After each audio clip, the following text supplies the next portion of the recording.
আরে ঘুটে পড়ে গোবর হাসে ওরে গোবর তোরও একদিন আছে, একটা কথা আছে না?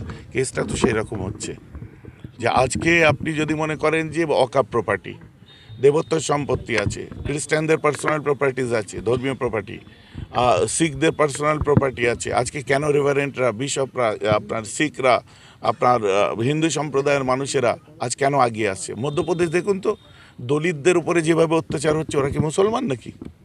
এটাও তো দেখতে হবে যে আসলে আমি বললাম না, জাতপাতের একটা ধুঁয়ো তুলে দিলে সস্তায় বাজিমাত করা আর সস্তা কিছু আপনার পানীয় পান করিয়ে দিয়ে এন্টারটেনমেন্টের জন্য হই হই করে মাঠে নামিয়ে দিচ্ছে, ব্যাপারটাই হচ্ছে তাই। কিন্তু এরা আদেও জানে না যে আমাদেরকে তারা কখনো বুকে টেনে নেবে না, আমাদেরকে হিন্দু হয়ে হিন্দু ভাই হিসাবে তারা গ্রহণ করবে না, ওই পিছনে যে দাঁড়াও বলবে। তাই তো বলি, বাংলার যে সমস্ত সংস্কারকরা এসেছিলেন তারা আগে পিছে উঁচু নিচু জাতপাত সব তুলে দিয়ে ভাই ভাই বুকে বুক মিলিয়ে চলো, কি বিবেকানন্দের কথা বলেন, কি ফুরফুরা পীর সাহেবের কথা বলেন, এই জিনিসটা আমাদের বাংলার একটা বৈচিত্র্য বলতে পারেন। ফুরফুরা থেকে তো সুপ্রিম কোর্টে কেস করা হয়েছে, যে স্টেটমেন্টগুলো আসছে কতটা আশাবাদী বা মনে হচ্ছে সামনে কি হতে পারে? হ্যাঁ, তো কালকের এটা আমরা তো আশাবাদী অবশ্যই কিছুটা হলেও।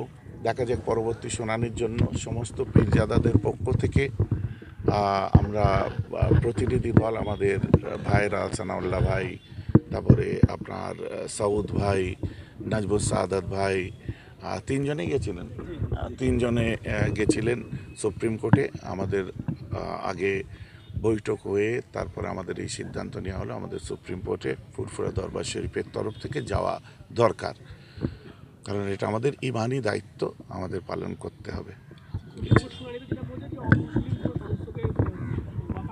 ওটা তো এখন ওই ওই কথাটার উপরে আপাতত বহস চলছে এবং এখন তো ওতে কোনো নাড়চাড় করা যাবে না, যেহেতু পূর্বের যেটা আছে ওটাই থাকবে, আপাতত বলেছে, দেখা যাক কতদূর কি হয়। এই সমস্ত টিকবে না, কারণ লোকসভা এবং রাজ্যসভা 4 দিনের মধ্যে রাষ্ট্রপতি শাসনে আইন তৈরি হলো, তাহলে কেন্দ্র সরকার 7 দিন সময় নিল কেন, যে কেন এই ওয়াকফ বিলটা তৈরি? কেন্দ্র সরকারেরও তো হচ্ছে আপনার কি বলবো, নোটবন্দির সময় 15 লাখ টাকা করে আপনাদের অ্যাকাউন্টে ঢুকবে বলেছিল, খরচা করে ফেলেছেন না এখনো আছে?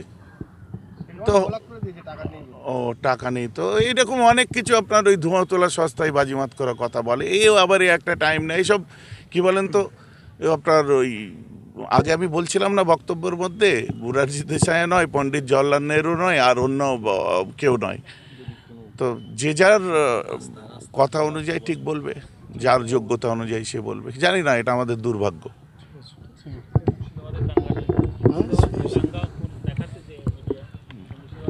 আপনার মুর্শিদাবাদের দাঙ্গা দেখাচ্ছেন, কোথা থেকে লোকজন এনে দাঙ্গা হলো? আর মুর্শিদাবাদে কালকে নিউজে দেখাচ্ছিল ওই মেন স্ট্রিম মুখ পুড়ে গেছিলো যাদের, তারা মুখ এখন সামাল দিতে, পোড়া মুখে আপনার বান্নার লাগাতে যারা দেখালো যে আপনার হিন্দু ভাইদের মুসলিমরা বলছে জান দিয়ে দেবো, আমরা প্রতিবেশী একসঙ্গে মানুষ হয়েছি, এটা চোখে তো দেখলাম আমরা নিজেরাই।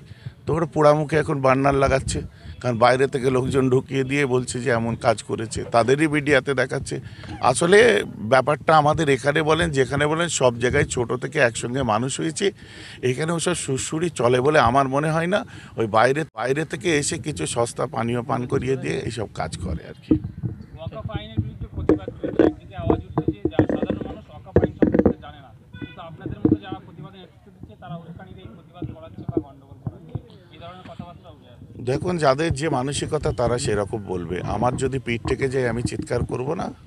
আমার তো চিৎকার করবই। আমার যখন এর আগে কৃষক আইন, তাহলে উস্কানি দিয়ে হয়েছে নাকি? তার আগে আপনার তাহলে সুপ্রিম কোর্টও তো উস্কানি দিচ্ছে বলতে গেলে, জিয়ে রাখছে কিসের জন্য?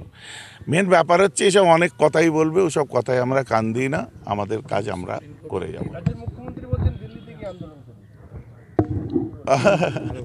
তো ঠিক আছে, সিএ আন্দোলন তারা দিল্লিতে করেনি কেন? এনআরসি আন্দোলন দিল্লিতে করেনি কেন? আরে দিল্লিতেও তো আমরা আন্দোলন করছি, একদম কাশ্মীর থেকে কন্যাকুমারী সব জায়গায় তো আমরা আন্দোলন করছি। এটা কি মেহরাব সিদ্দিকী আন্দোলন করছে নাকি এটা অন্য কোনো সিদ্দিকী হুজুর আন্দোলন করছে?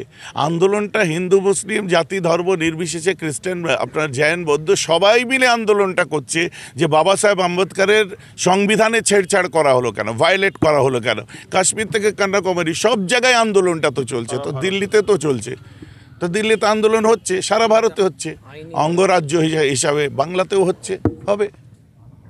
আমরা দেখি এই আইন যখন দেশ জুড়ে আন্দোলন আবার এখন শেষ তখন যেখানে অনেকগুলো বাধা আপনারা আপত্তি করেছেন, তার মধ্যে একটা যে অমুসলিমদের এই বোর্ডে কেন ঢোকানো হবে, যেটা সুপ্রিম কোর্টও কালকে নিষেধ করেছে যে কোনো অমুসলিমকে ঢোকানো যাবে না। অথচ আমরা দেখছি পশ্চিমবঙ্গের নাসুমা বিবি যার অকাব স্টেটে দেখা যাচ্ছে 2 জন অমুসলিম ঢোকানো হয়েছে অলরেডি। সেটাই তো সুপ্রিম কোর্ট বলেছে। আমাদের যে বক্তব্যটা, সেই বক্তব্যটাই সুপ্রিম কোর্ট বলেছে গতকালকে, যে আজকে যে যার ধর্ম আর্টিকেল 26A-B-C ভালো করে তারা পড়েছেন আমাদের থেকে, আমরা তো লয়ার নয়, তো পরিষ্কার চিৎকার করে বলা আছে যে যার ধর্মস্থানকে রক্ষা করার জন্য তাদের নিজ নিজ স্বাতন্ত্রতা আছে এবং তাদের এটা এখতিয়ার, সেই এখতিয়ার বহির্ভূত কাজ হচ্ছে, তাই সুপ্রিম কোর্ট বলেছে। আমাদের কথাটাই সুপ্রিম কোর্ট বলেছে, অথবা আমাদের দোষ না দিয়ে সুপ্রিম কোর্টের দোষ দিন। কিন্তু আমাদের পশ্চিমবাংলা সেই সুপ্রিম কোর্টকে অমান্য করে বোর্ডে 2 জন অমুসলিমকে নিয়োগ দেওয়া হয়েছে। সেটা আমাদের খবর নেওয়া হয়নি, কিন্তু দুর্ভাগ্যজনক। এমন যদি হয়তো তারাও সুপ্রিম কোর্টের আইনকে আপনার ভায়োলেট করেছে, এমন ঘটনা যদি ঘটে থাকে।